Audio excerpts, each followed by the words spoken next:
नमस्कार दोस्तों, आपका स्वागत है अपने Ajay Pal agriculture YouTube channel में।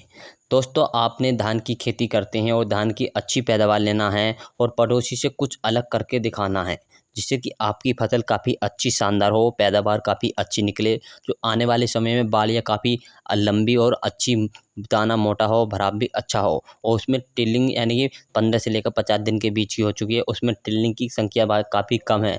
उसमें टिल्लिंग भी बढ़ाना चाहते हो तो आप उसमें लगा सकते हैं इन दवाइयों को। ये दवाई ऐसी आप 15 दिन की अवस्था पर भी लगा सकते हैं, 50 दिन की अवस्था पर भी लगा सकते हैं, 55 दिन की अवस्था पर लगा सकते हैं, 60 दिन की अवस्था में भी लगा सकते हैं।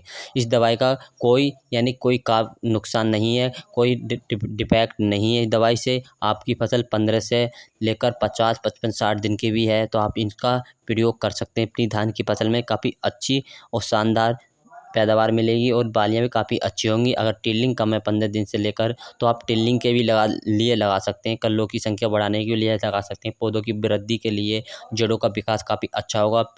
फसल अपनी ग्रोथ अच्छी करेगी। आपकी फसल पीली पड़ रही है, उसका पीलापन भी दूर हो जाएगा। जो फसल में कीट लग रहे हैं वो भी अलग हो जाएँगे। तो आपको ये दवाइयाँ लगानी है। दवाइयाँ कुल मात्र बहुत कम दामों में आपको उपलब्ध हो जाएँगी। इसका खर्चा काफ़ी कम खर्चा है।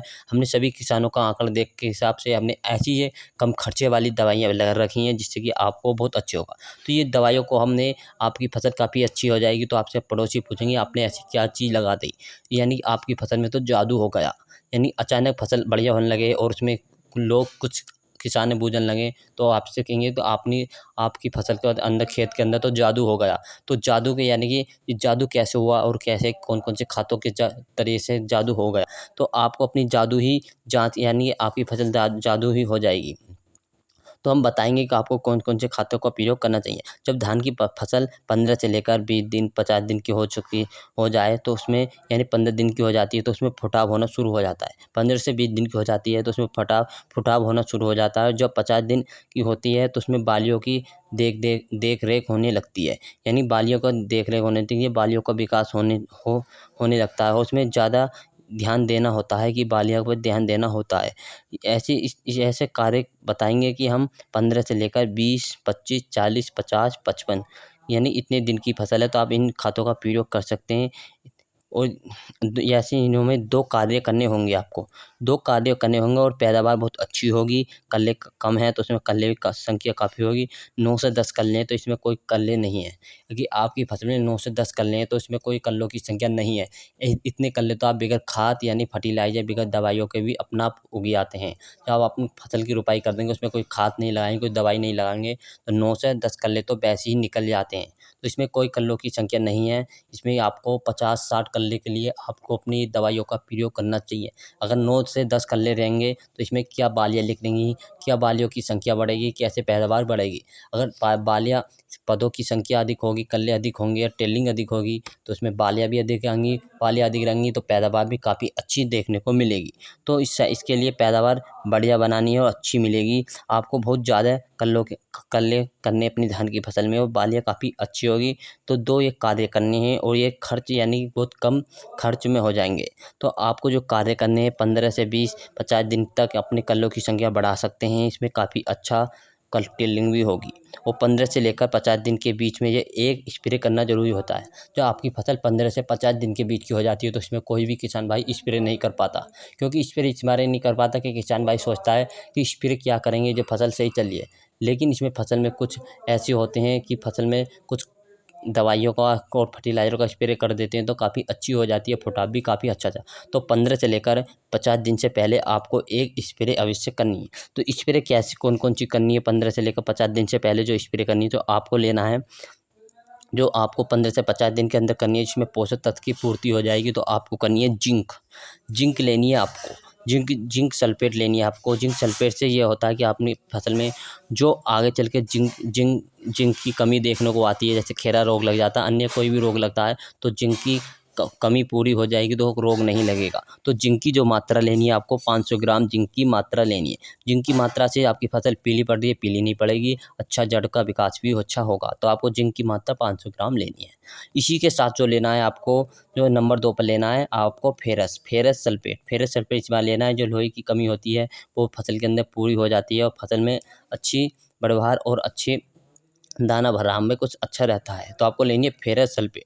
फेरस सल्फेट की जो मात्रा लेनी है 500 ग्राम लेनी है। फेरस सल्फेट की भी मात्रा आपको 500 ग्राम लेनी है। और तीसरे नंबर पर जो आपको लेना है, तीसरे नंबर पर लेना है बुझा हुआ चूना। यानी बुझे हुए चूने का पानी तो होता है, वो आपको लेना है। बुझे हुए चूने का पानी लेना है। आपको क्या करना है, सबसे पहले आपको लेना है चूना। चूने को आप 2 दिन पहले आप उसे पानी में भिगोकर 500 ग्राम रख दीजिए। 500 ग्राम चूने को भिगोकर पानी में रख दीजिए और 2 दिन के बाद तीसरे दिन आप उसको अच्छी तरह से बारीक कपड़े से अच्छी तरह के छान कर उसे अपने धान की फसल के लिए स्प्रे के लिए तैयार कर लीजिए। इससे चूने से ये होता है, जो फसल में कैल्शियम की कमी होती है, कैल्शियम की कमी पूरी हो जाती है। और जो कैल्शियम की कमी पूरी हो जाती है तो फसल अच्छी रहेगी और अच्छी मजबूत रहेगी। जड़ें मजबूत रहेंगी, जड़ें मजबूत रहेंगी तो फसल नहीं गिरेगी, क्योंकि अगर फसल गिर जाती है तो हमें पैदावार घट जाती है। तो आपको चूना लेना है। चूने का जो पहले लेना है चूना 500 ग्राम लेना है। उसे 2 दिन पहले रख देना है भिगोकर पानी के अंदर। तीसरे दिन आपको अच्छी तरह से छान लीजिए बारीक कपड़े से। छान कर उसे अपने स्प्रे के लिए तैयार कर लीजिए। स्प्रे के तैयार करने के लिए आपको कैल्शियम की कमी जो कम है वो पूरी हो जाएगी। इसी के साथ जो लेना है नंबर 4 पर लेना आपको यूरिया। यूरिया से फसल की अच्छी ग्रोथ होती है, अच्छी टिलिंग भी हो जाती है, अच्छी पैदावार भी हो जाती है, कल्लों की संख्या बढ़ने लगती है, फसल पीली है वो हरी भरी हो जाती है, काली हो जाती है। तो आपको यूरिया की मात्रा 1 किलोग्राम लेनी है। स्प्रे के साथ जो फुटाव भी अच्छा होगा। और किसान भाइयों नंबर 5 पे लेना आपको, अगर फसल आपकी बड़ी हो चुकी है उसमें तो बाले करने की अवस्था हो तो आप इसके साथ बोरान भी ले सकते हैं। बोरोन की मात्रा 100 ग्राम लेनी है। इन इन यानी इन पाँचों को अच्छी तरह से मिलाकर अपने इन्हें पाँचों को अच्छी तरह से अलग अलग बर्तन में किसी वस्तु में मिला लीजिए। अलग अलग मिलाना, जिंक अलग मिलानी है, फेरस अलग मिलानी है, बुझा चूना अलग मिलाना है, यूरिया अलग मिलाना, बोरोन अलग। इन्हें अच्छी तरह से मिलाकर अपनी टैंक व यानी जो पंप से स्प्रे करें उसके अंदर मिलाकर गेर दीजिए। और अपने 1 एकड़ के लिए आप इसे अच्छी तरह से तैयार कर 150 लीटर पानी में स्प्रे कर दीजिए।